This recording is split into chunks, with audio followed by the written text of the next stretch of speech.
नमस्कार। स्वागत है आप सभी का हमारे YouTube चैनल कंप्यूटर युग में।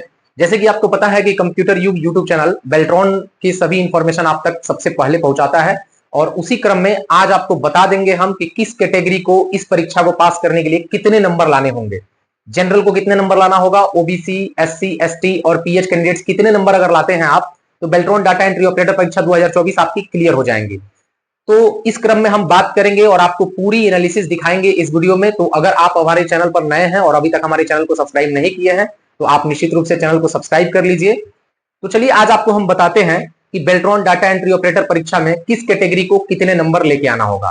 तो इसके लिए सबसे पहले हम बात करेंगे टोटल कैंडिडेट्स के बारे में कि total Beltron data entry operator 2024 में कितने कैंडिडेट्स एग्जाम में बैठे थे। तो जैसे कि आपको पता होगा कि लगभग 4 लाख कैंडिडेट्स एग्जाम दिए थे और फॉर्म फिलअप किए थे, लेकिन 15 एग्जाम सेंटर्स पे जहां तक टोटल एग्जाम सेंटर से एनालिसिस किया गया तो पता चला कि आप भी कमेंट करके बताएंगे अगर आप हमारी बातों से सहमत है तो, कि हर एक शिफ्ट के सेंटर पर लगभग लगभग बच्चों द्वारा बताया जा रहा था कि 50% कैंडिडेट्स अब्सेंट थे। मतलब आधे लोग ही एग्जाम में बैठे हुए थे, आधे लोग परीक्षा देने ही नहीं आए। तो क्या अगर ऐसा सही है तो आप भी कमेंट करके बता सकते हैं। तो ये हमारा एनालिसिस है कि लगभग 50% कैंडिडेट्स एग्जाम हॉल तक नहीं पहुंचे या परीक्षा किसी कारणों की वजह से नहीं दे पाए।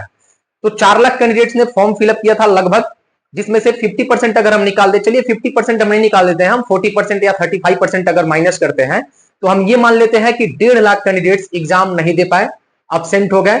तो बचे 2.5 लाख कैंडिडेट्स। तो 2.5 लाख में 50,000 कैंडिडेट्स को हम ये मान लेते हैं कि उन्होंने केवल इंग्लिश को सेलेक्ट कर रखा था टाइपिंग के लिए।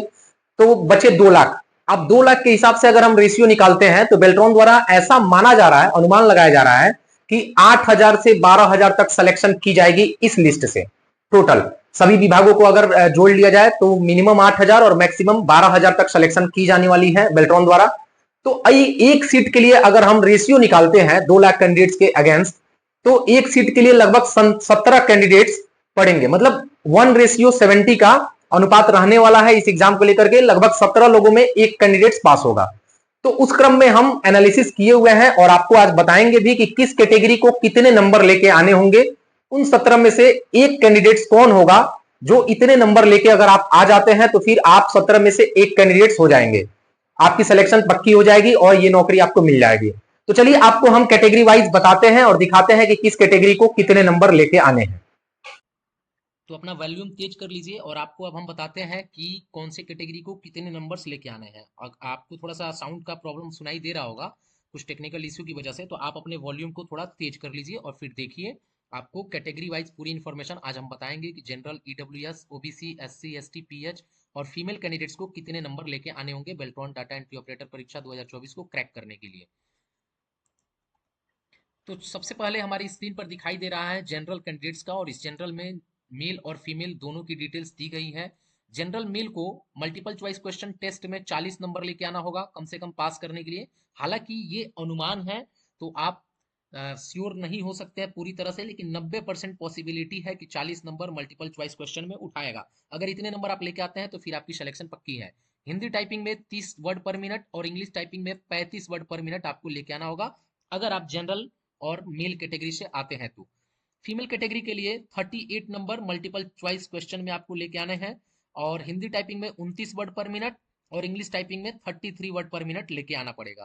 तो ये जनरल मेल और फीमेल की डिटेल्स थी। आगे हम बढ़ते हैं और देखते हैं अगले कैटेगरी के बारे में। तो अगला कैटेगरी है ईडब्ल्यूएस कैंडिडेट। जनरल में ही आते हैं जो ईडब्ल्यूएस रेडी से अगर फॉर्म अपना फिलअप किए होंगे। तो मेल को मल्टीपल चॉइस क्वेश्चन में 38 नंबर लाने होंगे, हिंदी में 29 नंबर लाना होगा और इंग्लिश में 33 नंबर लाना होगा। ये ऑल ओवर एनालिसिस जो आप देख पा रहे हैं वो अनुमानों के आधार पर बनाई गई लिस्ट है। हालांकि 90% पॉसिबिलिटी है कि ये लिस्ट कंफर्म हो जाएगी। फीमेल कैंडिडेट्स के लिए 36 नंबर आपको लेके आना होगा सीबीटी एग्जाम में, जो कंप्यूटर बेस्ड 60 नंबर का क्वेश्चन हुआ था उसमें। 28 वर्ड पर मिनट हिंदी टाइपिंग में और 32 वर्ड पर मिनट इंग्लिश टाइपिंग में लेके आना है अगर आप ईडब्ल्यूएस फीमेल कैटेगरी से आते हैं तो। बढ़ते हैं अगले कैटेगरी की तरफ। नेक्स्ट कैटेगरी हमारा है ओबीसी मेल, और ओबीसी मेल के लिए 35 नंबर आपको रिटेन में लाना है, 28 वर्ड पर मिनट हिंदी में और 32 वर्ड पर मिनट आपको इंग्लिश में लेके आना होगा।